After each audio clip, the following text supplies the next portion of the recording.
हमारी खुफिया एजेंसियों को, हमारे वैज्ञानिकों को,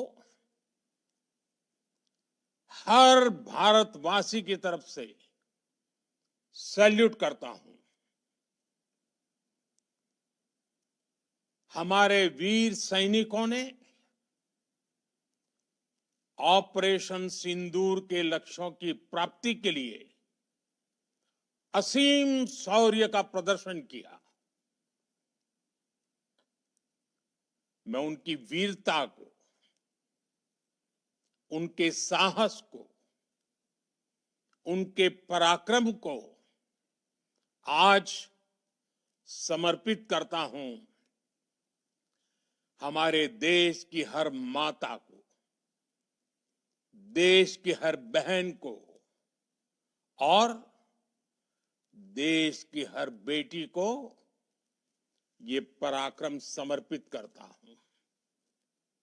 साथियों, 22 अप्रैल को पहलगाम में आतंकवादियों ने जो बर्बरता दिखाई थी, उसने देश और दुनिया को झकझोर दिया था।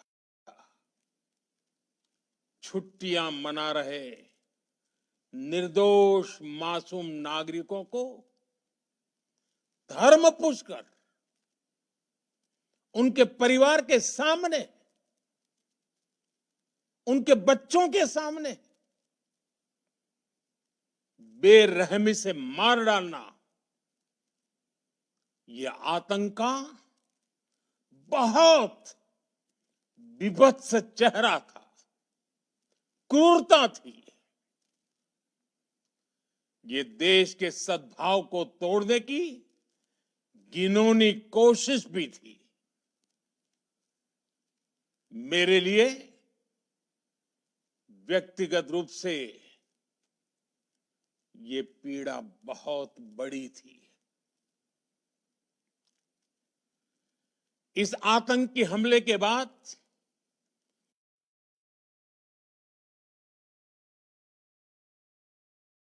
सारा राष्ट्र, हर नागरिक, हर समाज, हर वर्ग, हर राजनीतिक दल एक स्वर में आतंक के खिलाफ कड़ी कार्रवाई के लिए उठ खड़ा हुआ। हमने आतंकवादियों को मिट्टी में मिलाने के लिए भारत की सेनाओं को पूरी छूट दे दी और आज हर आतंकी, आतंक का हर संगठन जान चुका है कि हमारी बहनों बेटियों के माथे से सिंदूर हटाने का अंजाम क्या होता है। साथियों, ऑपरेशन सिंदूर ये सिर्फ नाम नहीं है, ये देश के कोटि कोटि लोगों की भावनाओं का प्रतिबिंब है। ऑपरेशन सिंदूर न्याय की अखंड प्रतिज्ञा है।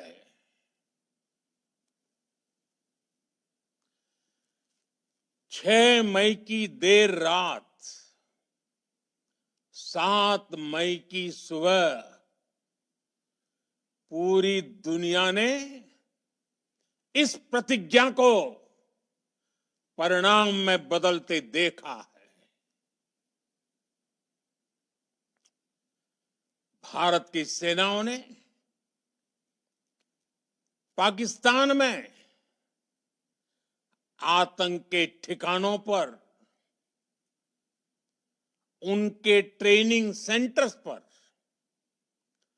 सटीक प्रहार किया।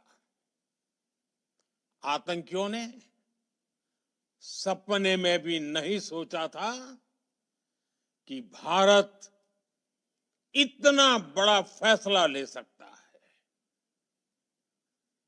लेकिन जब देश एकजुट होता है, नेशन फर्स्ट की भावना से भरा होता है, राष्ट्र सर्वोपरि होता है, तो फौलादी फैसले लिए जाते हैं, परिणाम लाकर दिखाए जाते हैं। जब पाकिस्तान में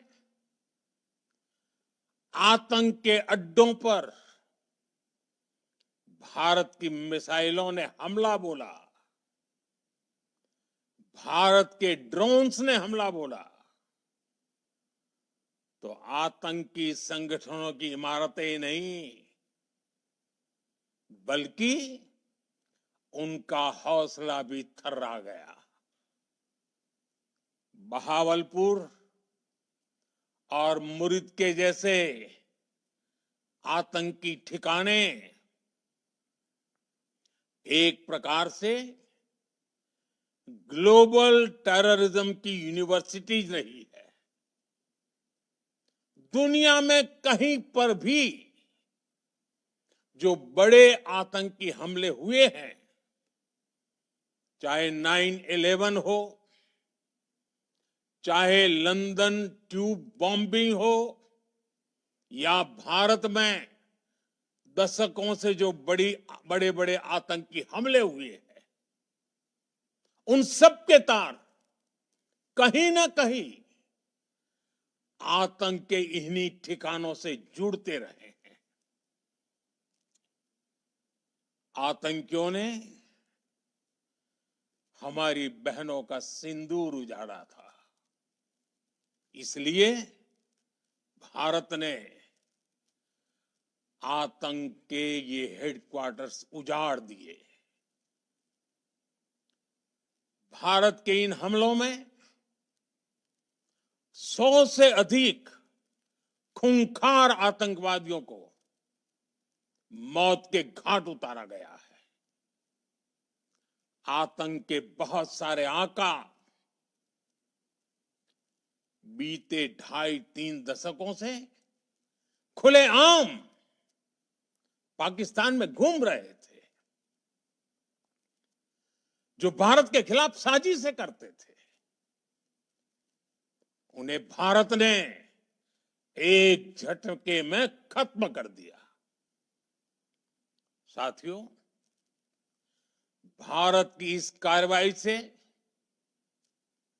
पाकिस्तान घोर निराशा में गिर गया था, हताशा में गिर गया था,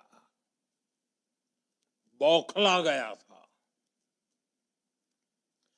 और इसी बौखलाहट में उसने एक और दुस्साहस किया। आतंक पर भारत की कार्रवाई का साथ देने के बजाय पाकिस्तान ने भारत पर ही हमला करना शुरू कर दिया। पाकिस्तान ने हमारे स्कूलों, कॉलेजों को, गुरुद्वारों को, मंदिरों को, सामान्य नागरिकों के घरों को निशाना बनाया। पाकिस्तान ने हमारे सैन्य ठिकानों को निशाना बनाया। लेकिन इसमें भी पाकिस्तान खुद बेनकाब हो गया। दुनिया ने देखा कि कैसे पाकिस्तान के ड्रोन्स, पाकिस्तान की मिसाइलें भारत के सामने तिनके की तरह बिखर गई। भारत के सशक्त एयर डिफेंस सिस्टम ने उन्हें आसमान में ही नष्ट कर दिया। पाकिस्तान की तैयारी सीमा पर वार की थी, लेकिन भारत ने पाकिस्तान के सीने पर वार कर दिया। भारत के ड्रोन्स भारत की मिसाइलों ने सटीकता के साथ हमला किया। पाकिस्तानी वायुसेना के उन एयरबेस को नुकसान पहुंचाया, जिस पर पाकिस्तान को बहुत घमंड था। भारत ने पहले 3 दिनों में ही पाकिस्तान को इतना तबाह कर दिया जिसका उसे अंदाजा भी नहीं था। इसलिए भारत की आक्रामक कार्रवाई के बाद पाकिस्तान बचने के रास्ते खोजने लगा। पाकिस्तान दुनिया भर में तनाव कम करने के लिए गुहार लगा रहा था और बुरी तरह पीटने के बाद इसी मजबूरी में 10 मई की दोपहर को पाकिस्तानी सेना ने हमारे डीजीएमओ को संपर्क किया। तब तक हम आतंकवाद के इंफ्रास्ट्रक्चर को बड़े पैमाने पर तबाह कर चुके थे। आतंकियों को मौत के घाट उतार दिया गया था। पाकिस्तान के सीने में बसाए गए आतंक के अड्डों को हमने खंडहर बना दिया था। इसलिए जब पाकिस्तान की तरफ से गुहार लगाई गई, पाकिस्तान की तरफ से जब ये कहा गया कि उसकी ओर से आगे कोई आतंकी गतिविधि और सैन्य दुस्साहस नहीं दिखाया जाएगा, तो भारत ने भी उस पर विचार किया। और मैं फिर दोहरा रहा हूं, हमने पाकिस्तान के आतंकी और सैन्य ठिकानों पर अपनी जवाबी कार्रवाई को अभी सिर्फ स्थगित किया है। आने वाले दिनों में हम पाकिस्तान के हर कदम को इस कसौटी पर मापेंगे कि वो क्या रवैया अपनाता है। साथियों, भारत की तीनों सेनाएं, हमारी एयरफोर्स, हमारी आर्मी और हमारी नेवी, हमारी border security force BSF, Bharat के अर्धसैनिक बल लगातार अलर्ट पर है। सर्जिकल स्ट्राइक और एयर स्ट्राइक के बाद अब ऑपरेशन सिंदूर आतंक के खिलाफ भारत की नीति है।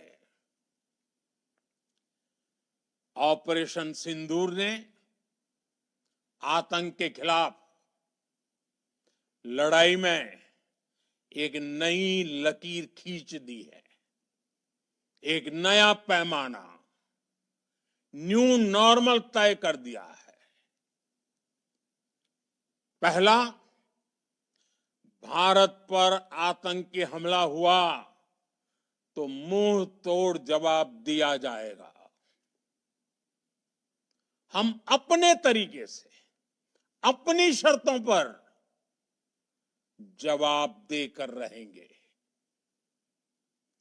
हर उस जगह जाकर कठोर कार्रवाई करेंगे जहां से आतंक की जड़ें निकलती हैं।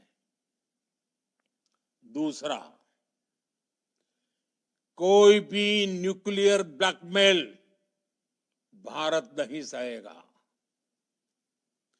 न्यूक्लियर ब्लैकमेल की आड़ में पनप रहे आतंकी ठिकानों पर भारत सटीक और निर्णायक प्रहार करेगा। तीसरा,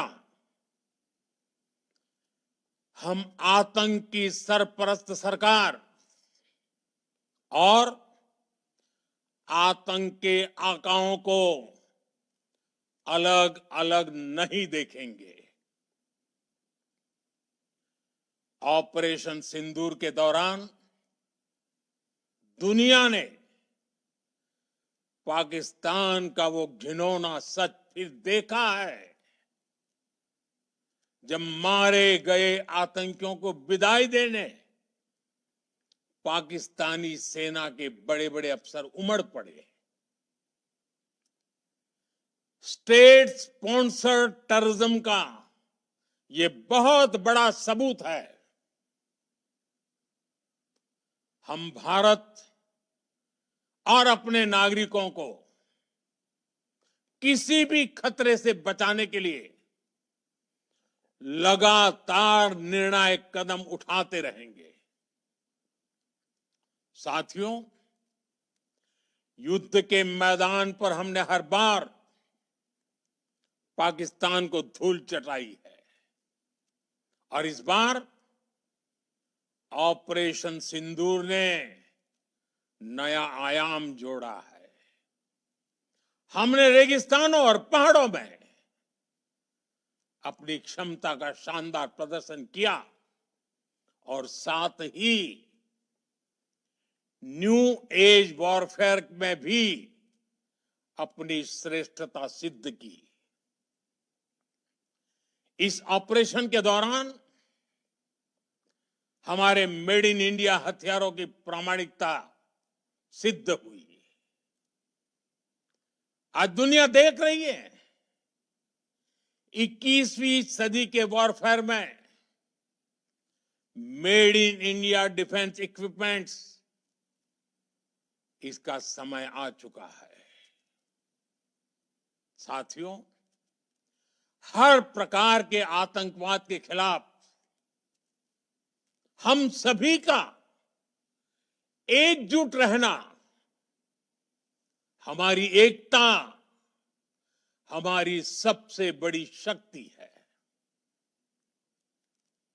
निश्चित तौर पर ये युग युद्ध का नहीं है, लेकिन ये युग आतंकवाद का भी नहीं है। टेररिज्म के खिलाफ जीरो टॉलरेंस, ये एक बेहतर दुनिया की गारंटी है। साथियों, पाकिस्तानी फौज, पाकिस्तान की सरकार जिस तरह आतंकवाद को खाद पानी दे रहे हैं, वो एक दिन पाकिस्तान को ही समाप्त कर देगा। पाकिस्तान को अगर बचना है तो उसे अपने टेरर इंफ्रास्ट्रक्चर का सफाया करना ही होगा। इसके अलावा शांति का कोई रास्ता नहीं है। भारत का मत एकदम स्पष्ट है। टेरर और टॉप एक साथ नहीं हो सकते।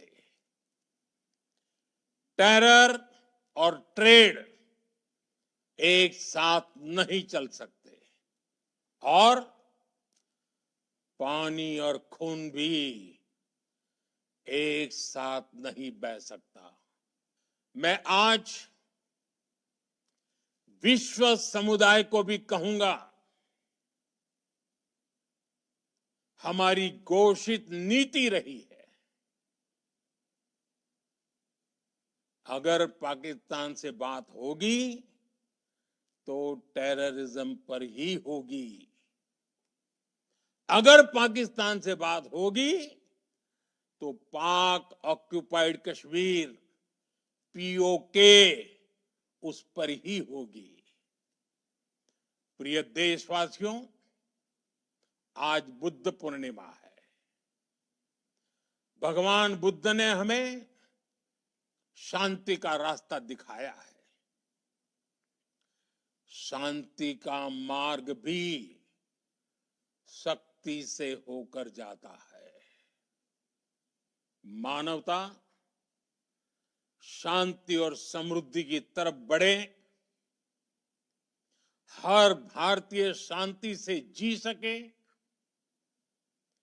विकसित भारत के सपने को पूरा कर सके, इसके लिए भारत का शक्तिशाली होना बहुत जरूरी है। और आवश्यकता पड़ने पर इस शक्ति का इस्तेमाल भी जरूरी है। और पिछले कुछ दिनों में भारत ने यही किया है। मैं एक बार फिर भारत की सेना और सशस्त्र बलों को सैल्यूट करता हूं। हम भारतवासी के हौसले, हर भारतवासी का एकजुटता का शपथ, संकल्प, मैं उसे नमन करता हूं। बहुत बहुत धन्यवाद। भारत माता की जय। भारत माता की जय। भारत माता की जय।